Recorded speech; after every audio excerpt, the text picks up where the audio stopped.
je suis Christian Joly, je suis chargé de mission pour la coopération gouvernementale à l'ambassade de France à Washington. Ma présence dans cette réunion est motivée par le fait que notre ambassade, dès que le projet lui a été présenté, a estimé qu'il fallait soutenir cette initiative de la ville de Suresnes et de quelques autres villes françaises et américaines. Notre ambassadeur, Jean-David Lévite, estime en effet que la coopération entre villes françaises et américaines en faveur d'un pays tiers ou de villes d'un pays tiers, comme c'est le cas ici avec les villes haïtiennes, est un facteur important des relations internationales et donc que nous devons le soutenir. J'ajoute que sur la base de ce soutien que nous avons souhaité apporter depuis notre ambassade à Washington, le ministère français des Affaires étrangères et en particulier la délégation à l'action extérieure des collectivités locales a soutenu ce projet. On voit que l'ensemble du territoire d'Haïti est largement représenté et je crois que c'est de bon augure effectivement pour ce réseau de villes comme le précisait donc le docteur Castor.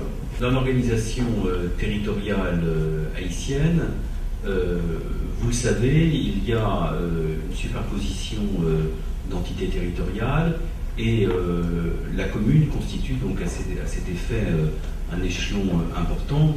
On sait aussi que dans l'organisation, les aspects de communauté liés aux villages et aux entités rurales constituent aussi l'échelon de base de l'organisation territoriale. Et donc une des grandes difficultés aujourd'hui auxquelles est confrontée la gestion territoriale haïtienne vient du fait qu'il y a une difficulté dans la continuité des affaires et dans la continuité de la gestion des dossiers. Et donc cette déperdition constante n'a pas permis donc de mettre en place donc un accroissement des savoirs et des compétences. Et donc on est face constamment à une remise en situation de la gestion territoriale qui est évidemment le problème le plus important. Face à cette situation, donc depuis plusieurs années, un travail important est engagé, un travail à la fois de préparation, je dirais, de textes législatifs et réglementaires permettant de faire face à cette situation, notamment une réflexion sur la fonction publique territoriale a été engagée. On espère qu'elle pourra porter ses fruits prochainement. Une redéfinition aussi probablement possible avec des précisions sur justement la question d'entité territoriale, donc qui semble un élément important. Et puis des programmes de formation à la fois adaptés pour les élus, puisque quand on dit formation, on s'adresse, on a immédiatement ce qui vient à l'esprit, c'est formation pour les fonctionnaires et les agents des communes, mais une formation, elle doit aussi pouvoir se développer vers les élus locaux. Je crois qu'il est très important d'avoir ces deux types d'actions en direction des agents et en direction des élus. Donc la coopération décentralisée est donc un outil au service de ces enjeux. Elle ne peut en quelque sorte prospérer que si la relation entre la collectivité, entre les deux collectivités, est fondée sur un sens, un partenariat et un dialogue réciproque positif. En Haïti, donc, la coopération décentralisée concerne aujourd'hui peu de villes. Peu de villes se sont engagées en Haïti. Historiquement, donc aujourd'hui, un petit noyau de villes françaises donc, participe à cette coopération décentralisée. Donc, autour de Suresnes, certaines villes sont déjà présentes aussi depuis plusieurs années, comme Strasbourg, la communauté urbaine de Strasbourg. Il y a le Conseil général des Savoies maintenant, et des deux Savoies réunies à travers Savoie solidaire. Et historiquement, donc, ces trois entités françaises donc, ont porté un certain nombre d'actions en liaison avec les villes haïtiennes concernées, que sont le Cap haïtien, Marchand des Salines pour la Savoie, et Jacques Mel pour la communauté urbaine de Strasbourg. Donc les 3 villes françaises et les 3 villes haïtiennes ont travaillé ensemble pendant donc à peu près 2 ans sur ces enjeux, évidemment dans le respect de leurs spécificités locales et particulières, mais elles ont pu échanger ensemble sur des questions d'organisation, des questions techniques, des questions budgétaires, des réflexions qu'elles ont pu partager ensemble. Donc on peut dire que la coopération décentralisée française en Haïti est à un tournant. De relations bilatérales de ville à ville, je dirais concentrées sur des projets ciblés, aujourd'hui la coopération décentralisée va pouvoir bénéficier du support que va constituer ce réseau de villes en termes d'échanges. En effet, la relation bilatérale entre la ville française et la ville haïtienne va pouvoir dorénavant s'inscrire dans un réseau d'échanges beaucoup plus large. On entend par là une organisation informatique et une organisation en termes de soutien administratif aux mairies. Le deuxième point sera l'accroissement des savoirs et de la connaissance, donc grâce à la mise en échange sur un ensemble de projets que l'ensemble des villes pourront donc, je dirais, toucher du doigt et bénéficier donc des savoir-faire des autres collègues. Le troisième point sera donc la synergie de projet, puisque à partir du moment où nous serons donc en réseau, nous pourrons faire partager, je dirais, pourquoi pas identifier des projets de typologie identique et ne pas dupliquer, ne pas refaire tout le chemin qui est à faire quand on lance un projet. Donc on pourra s'appuyer sur déjà des débuts de réflexion d'autres collègues. Enfin, le quatrième point sera la promotion du développement local que ce réseau donc pourra permettre de mettre en place. Et là, nous touchons à des sujets extrêmement importants, notamment les actions dans le domaine économique, dans le domaine touristique, culturel, éducatif et de santé. Vous le voyez, donc la création de ce réseau de villes, un élément incontournable de la gestion des collectivités locales haïtiennes. Dorénavant, les collectivités locales haïtiennes qui donc s'impliqueront et rejoindront ce réseau pourront bénéficier donc de tout le soutien qu'apportera donc ce réseau de villes. On dit souvent que les villes, quand elles travaillent d'une manière un peu isolée, ont une vision verticale des projets. Aujourd'hui, nous passerons donc d'une vision verticalisée, une vision, je dirais, monolithique, à une vision beaucoup plus transversale, beaucoup plus horizontale et beaucoup plus partagée. Nous avons décidé de répondre favorablement à cette invitation, d'assister la mairie d'Haïti. C'est parce que ceci rentre en droite ligne à la démarche du gouvernement et à la mission du ministère d'encadrer, d'appuyer, d'accompagner les collectivités territoriales haïtiennes. Parce que vous savez que nous évoluons dans un environnement décentralisé avec l'exécutif à travers le ministère de l'Intérieur qui assure la tutelle de ces collectivités territoriales-là. Nous venons d'entendre le présentateur et je dirais, j'ai été agréablement surpris de voir avec quel brio il faisait un diagnostic de la situation de la décentralisation en Haïti, en abordant les grandes problématiques, que ce soit par rapport au cadre légal, par rapport à la situation institutionnelle des collectivités, par rapport aux relations entre les collectivités, les organes des collectivités entre eux, les organes des collectivités avec les fonctionnaires, les organes des collectivités avec la population. Donc ça a été un état des lieux assez intéressant. Mais je crois qu'il est de mon devoir en tant que directeur des collectivités territoriales de vous informer qu'il y a bien des choses entre-temps qui ont été réalisées, que ce soit par rapport à ce cadre légal. Aujourd'hui, nous sommes plus sous le régime de la loi de 82, du décret de 82.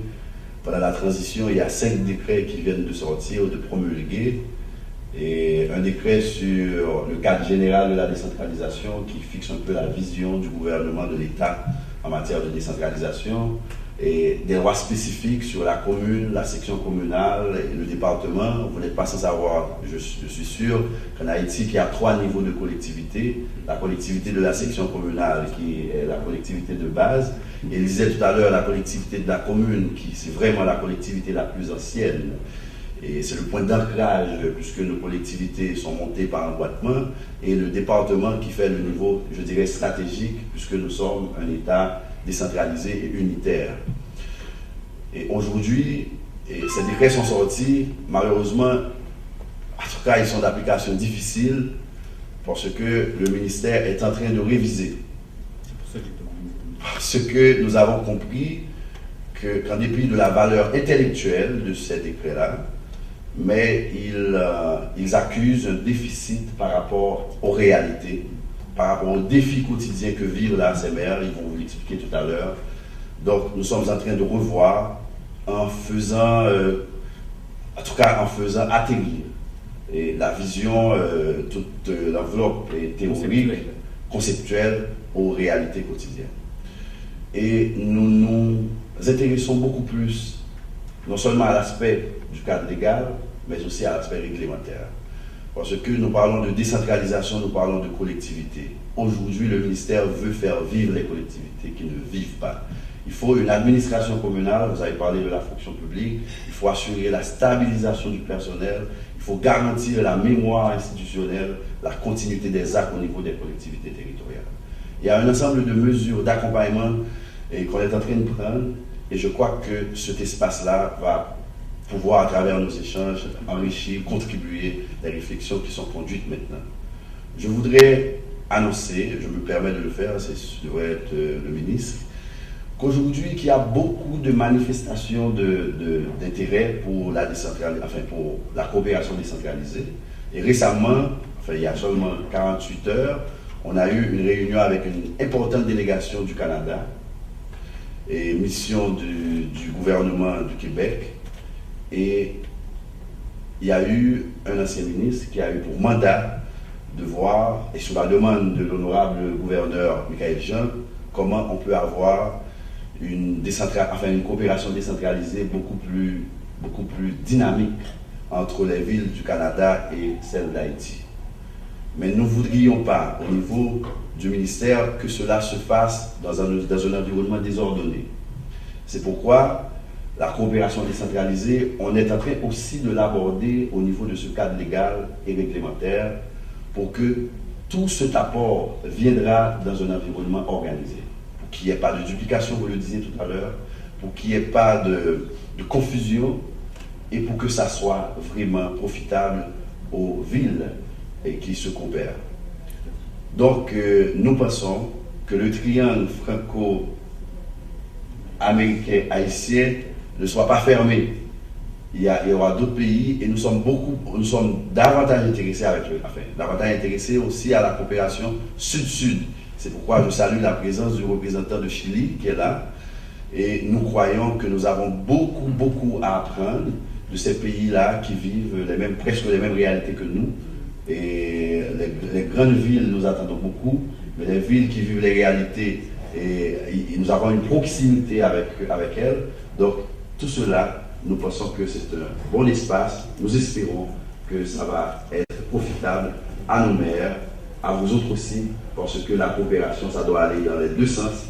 Ça doit être réciproque. Et là, je vous souhaite bonne chance. Et je termine pour saluer la présence de Madame Castor, qui est là. Et parce que, pour nous, la coopération décentralisée, ça fait coopération entre ville et ville, commune et commune, collectivité et collectivité. Ça fait intervenir la solidarité citoyenne. Parce que la coopération bilatérale, c'est l'État et l'État, les villes et les villes, vous aurez aussi la société civile. Donc Madame Castor, et je me permets de dire, c'est une représentante de la société civile, et nous avons besoin de la société civile en appui à cette coopération. Je vous remercie. L'intérêt de l'action menée par des collectivités locales, c'est que les collectivités locales s'intéressent à des questions concrètes. c'est-à-dire des questions qui sont proches des préoccupations quotidiennes des citoyens.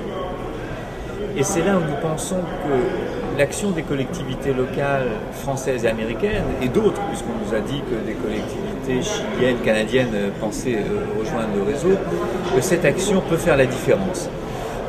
En d'autres termes, on peut espérer que les populations des communes concernées voient rapidement, quand je dis rapidement, c'est-à-dire dans les quelques années qui viennent, les effets de cette coopération franco-américano-haïtienne. If you'd asked Black America then in 1954, shortly before I was born, how many black people believe that the United States can change, they all would have raised their hand and said, yeah, it could happen. And I'm sure if you'd asked the next question, how long will it take? A couple people, no, very few people would have said less than 3 years. Most people would have said 10 years or more.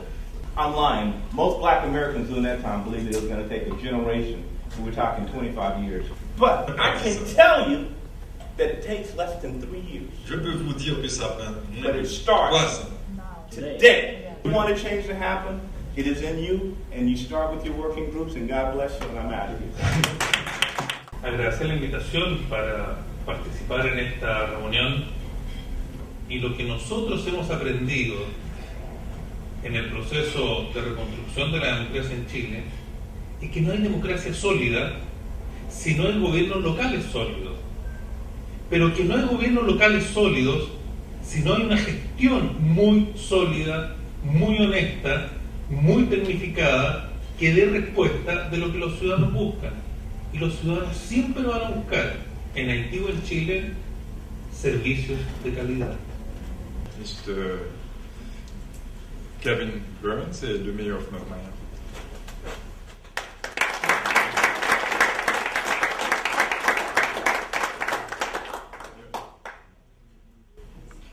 Welcome to South Florida. My community, my city, has one of the largest Haitian population outside of Haiti.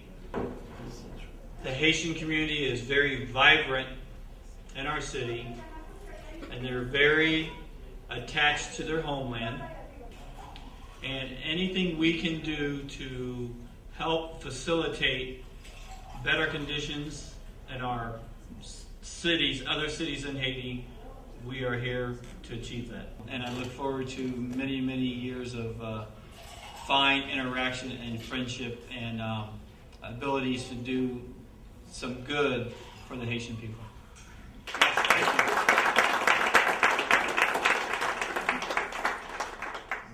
La signature de la charte, c'est pas un aboutissement. La signature de la charte, c'est un commencement en réalité. Et donc pour nous, ce qui importe bien sûr, c'est de voir que dans les mois qui viennent, dans les quelques années qui viennent, des projets concrets se mettent en place, qu'il y ait des résultats. J'ajoute à ça qu'il y a un facteur qui me semble très positif dans cette opération, c'est la participation d'organisations de la société civile. Et en particulier, on sait qu'elle est un peu cheville ouvrière de cette journée de rencontre, la Haitian Development Resource Foundation, qui est basée ici en Floride.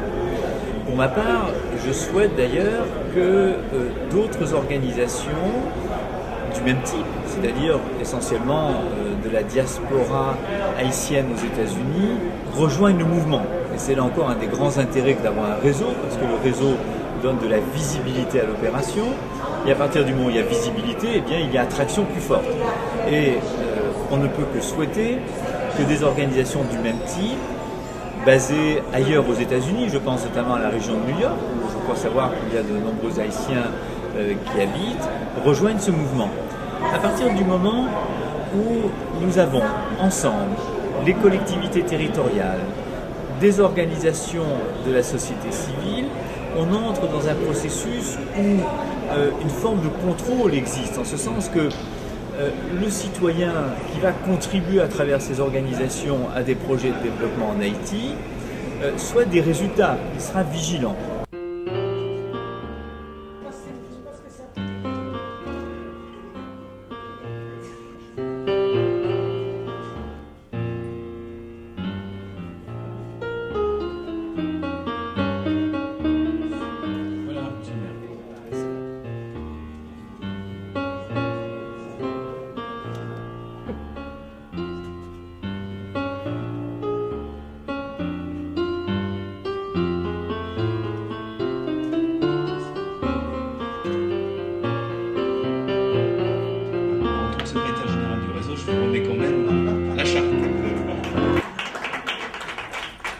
membres de la délégation haïtienne que j'ai l'honneur de conduire en remplacement du ministre de l'Intérieur, Paul-Antoine Bien-Aimé, ne peuvent que s'incliner devant la générosité, l'intérêt manifesté par les villes américaines, françaises, chiliennes, canadiennes et bientôt d'autres, j'espère, envers Haïti.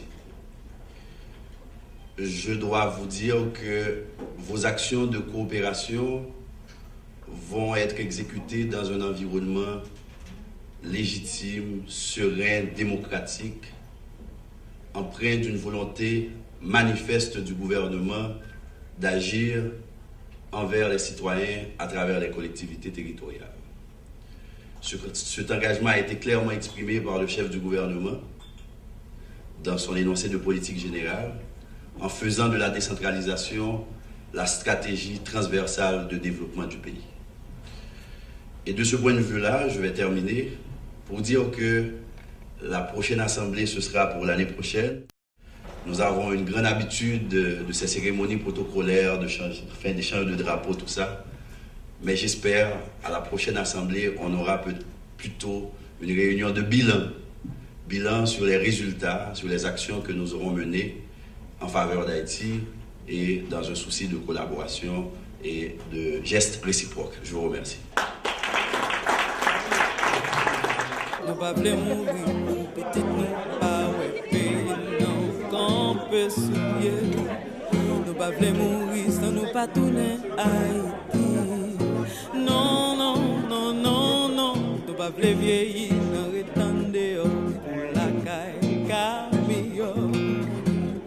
Nous pas voulons un jour venir étranger propre la caille nous. Non non non non non non, ça fait tellement longtemps que nous pas contents, nous travaillons en pile pour bâtir l'autre ville. Nous rêvons plus l'argent, nous pas gain temps. Nous rêvons de l'autre, nous rêvons chalet. Nous bouquons redis, nous bouquons prend Freddy. Nous pas diaspora, nous prend l'emméra. Nation soleil debout, faut qu'un me pas laguer. Côté où passer, drapeau en bas peau. Debout, Kembe Balagé, nation soleil côté où passer, drapeau c'est où? Drapeau ma peau, lion ma peau, nation soleil, lion ma peau, nation soleil.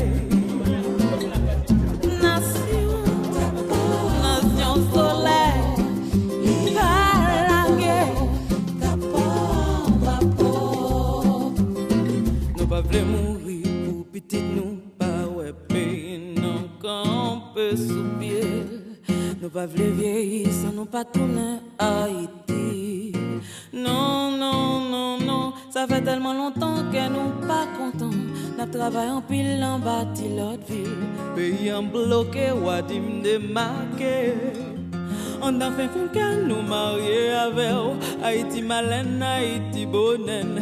Nous pas diaspora, nous prend l'emméra. Nation soleil debout, faut qu'un me balague. Côté où passer, drapeau en bas peau. Debout, qu'un me balague. Côté où passer, drapeau c'est où?